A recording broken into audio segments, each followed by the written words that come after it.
but we're all going to face those hard times in our life where it's much more difficult, and that's when it becomes a choice. And you definitely can find those things to be grateful for in your life, but they're harder. You've got to look for it. Right. Welcome to Press Pause. On today's episode, we're going to press pause and choose gratitude. Easy to say, not so easy to do. Right. I'm a little uncertain about that. What does that mean? Well, I think it's so hard right now in this day and age, and sometimes you're going through hard things, and it's easy to get really focused on what's not going well in your life.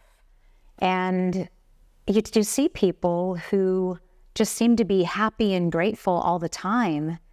But let's face it, no one goes through life unscathed. So gratitude is a choice. I like that.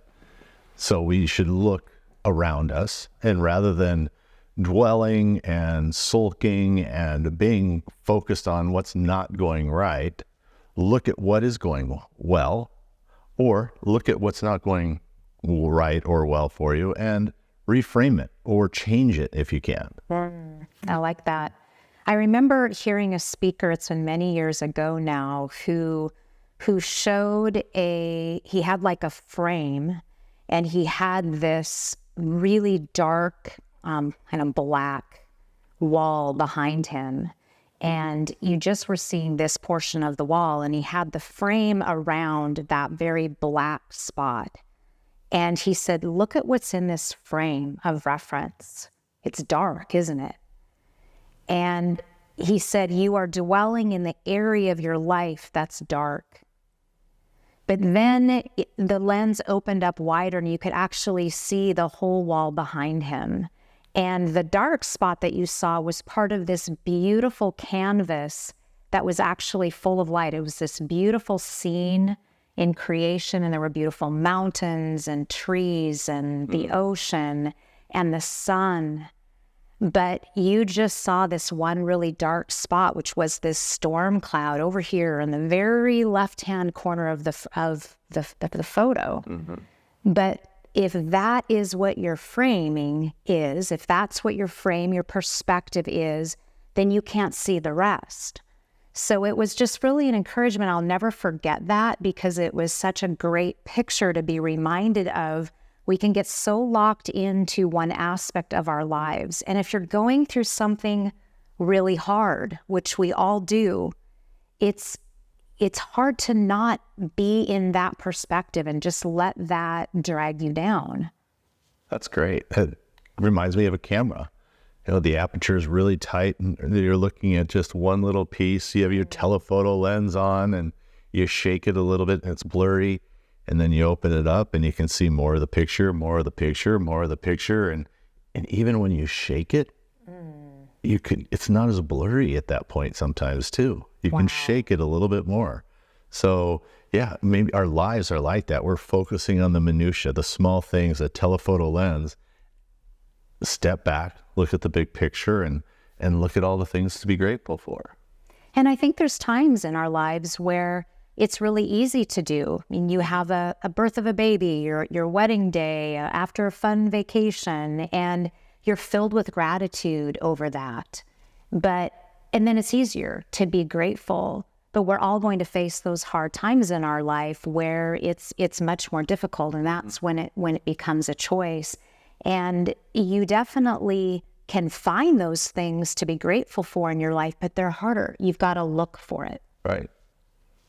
So what are some things we could be grateful for that maybe we just take for granted? You know, I think so often we get caught up in our troubles that we just don't lift our eyes to see what's right in front of us. And I just actually posted, we were coming back on the plane home, and all of a sudden I turned and I look out the window, and there's just this beautiful landscape of mountains. It was Mount Baker and Rainier and Hood.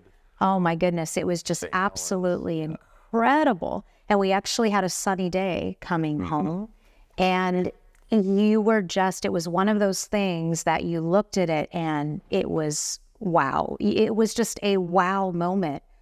But I could have been with my head in my work, working on emails as I often do and catch up on work while I'm on the plane.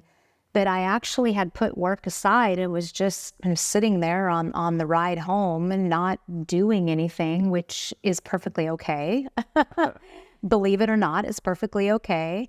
And I was able to just watch out the window that whole flight, and it was amazing. And just looking at something awe-inspiring like that just brings awe and it brings gratitude. I thought, wow, there's so many things that may be going wrong in the world, but I did not see it at that moment because I was just awestruck by the beauty and grateful for this beautiful world that we live in. Mm-hmm. So creation is one thing we should stop, focus on, and be grateful for. Right. Because it's all around us and it's easy. Mm-hmm. That's so true. I think we all are a little bit different on what brings that awe in our life, but the more that we can find those moments of, so if getting outside and being in creation, and that's certainly something for both of us, that just fills our hearts with gratitude. So get out and do that. Make space in your life, create margin where you can get out and do those things that just conjure up gratitude in your life. Mm-hmm.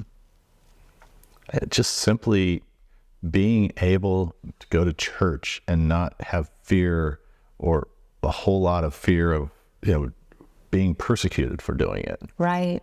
So especially right now in the world, just even locally, in the U.S., but that's not the case everywhere. No. And I'm grateful for that, to be able to do that and to just be with community and be with friends. Right. Well, and that's interesting. I mean, talking about a perspective of gratitude, I mean, watching the war in Ukraine and everything that's going on there. And speaking of churches just utterly being targeted and destroyed. And then having interviews by the Ukrainian people who talked about their church and the importance of it and how they are now, they're continuing to go, and they've changed their perspective on it, that they're not sure if they're going to have that place of worship. They may lose it, which is horrifying. So what they're doing, I just saw this on the news, what they're doing is they're actually taking video recording of the entire church and some of these landmarks, historic landmarks that they've had as part of their culture for years, and they're actually taking videos and photos of all of that. So should the church or very special place of their culture be destroyed, they can rebuild it. So that is just an extreme example of here are amazing people that are going through something absolutely horrific, and they're going and they're taking their children to church, they're having them baptized, they're worshiping, they're being grateful for the life and the family that they have despite all odds, which is something for us to learn from. Right. And I think you're right, for us being so grateful that here in the U.S., for the most part, we do have the freedom to do what things that we want to do without that fear. Mm-hmm. And that is something to be grateful for. One thing that's really helped me is having just a regular gratitude practice. And I think if you can build a discipline around gratitude, that it can really help you be grateful and create a mindset of gratefulness that carries you through those days that are darker. Yeah. I think you even have a worksheet, don't you? The gratefulness worksheet? I do. And one of the things that I do for myself, and I would suggest, and let's include it as a handout with this podcast, is to be able to, when you're finding yourself in a place where you just can't get out of this space of negativity, you're going through something really hard, and it's just one of those days that you're having a hard time switching your perspective. Take out this worksheet and write down as many things as you can think of, at least 10. And I would suggest that you just write even more, that you just keep writing all of the things that you're grateful for. And there may be some days where it's really hard, that you can just go to, I'm grateful for the breath in my body. I'm grateful that I woke up this morning. I'm grateful for this cup of coffee that I get to have, because looking broader than that may seem impossible for you. Mm-hmm. That's good. And it's really changed my mindset. And as I've talked to students and people that we work with who use this as a practice, they're seeing that it's making a difference by doing this. Mm-hmm. So having the discipline every day, we do it as part of our morning success ritual, is thinking every day of 3 things that you're grateful for. I do this every single morning. It's just part of my morning success ritual. I check in with myself and how am I doing? How am I feeling in my energetic body today? How am I feeling physically, mentally, spiritually, emotionally? And then wherever that may be, whether I'm doing really well and having a lot of energy, or whether I'm in a place where it was one of those days it was a little bit harder to get out of bed, I can make a choice and you can make a choice. And I write down 3 things I'm grateful for very specifically each morning. That's good. Yeah. And if you do it in the morning, are they the same? I mean, so I would, if I did it every morning rather than just sporadically, like I tend to do things a little more sporadically than you, would it be every morning for me? It would be, I'm glad I woke up. I'm glad I'm breathing, and I'm glad I have a cup of coffee. I mean, how do you get away from that if you're doing it at the same time every morning? Well, one of the things that I like to do is I do like to think of things that are different. So often it will be the first thing that comes to mind. I may not be the thing that I write down. If it's something that because you could say that every day, Right. like you Well, that's said, what I was wondering. which is great. And I would suggest, and what I do is I tie an emotion to it. So I think today, my 3 for today was one of them.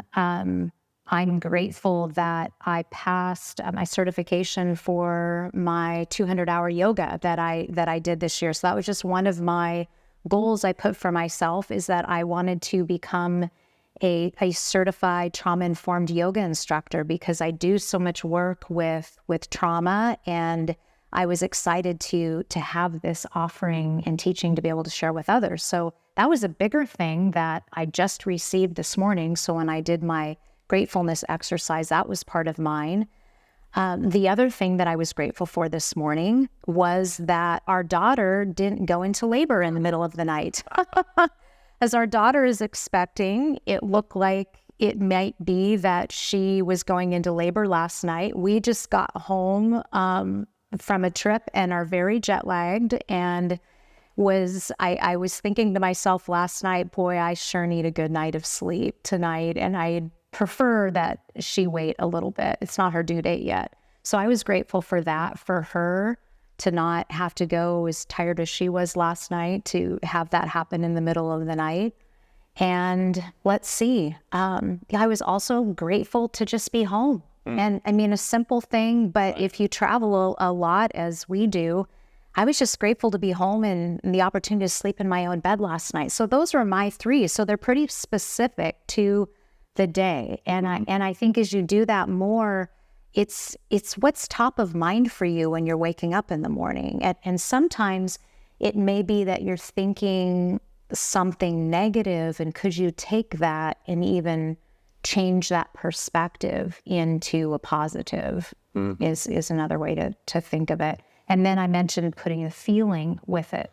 So how do you feel in your heart? What's making you happy? I mean, happiness, joy, gratitude, all of those things really go together. So when you're feeling that warm thought toward my daughter, that brought up some Thanksgiving in that particular area. I was feeling very grateful for our home that we get to live in. So when you tie it to that emotion, then that just is a wonderful way to do some health benefits, like lowering your heart rate. It's proven that gratitude helps you be healthier, lowers your heart rate. It raises your HRV. You have this sense of well-being that washes over you, and it's just good for you. Good. So you write them down and then you attach an emotion. Perfect. That's the difference. That's great. Anything else? I don't think so for now. That's good. I think it's good. So wherever you are today, whatever circumstances you're going through, whether you feel like it's an easy time for you to express gratitude, make it your choice. And if you're going through something hard right now, and if you're in darker days of overwhelm where this feels really difficult, my friend, gratitude is your choice. And it's your way out into feeling better and to having better and brighter days. So wherever you are today, choose gratitude.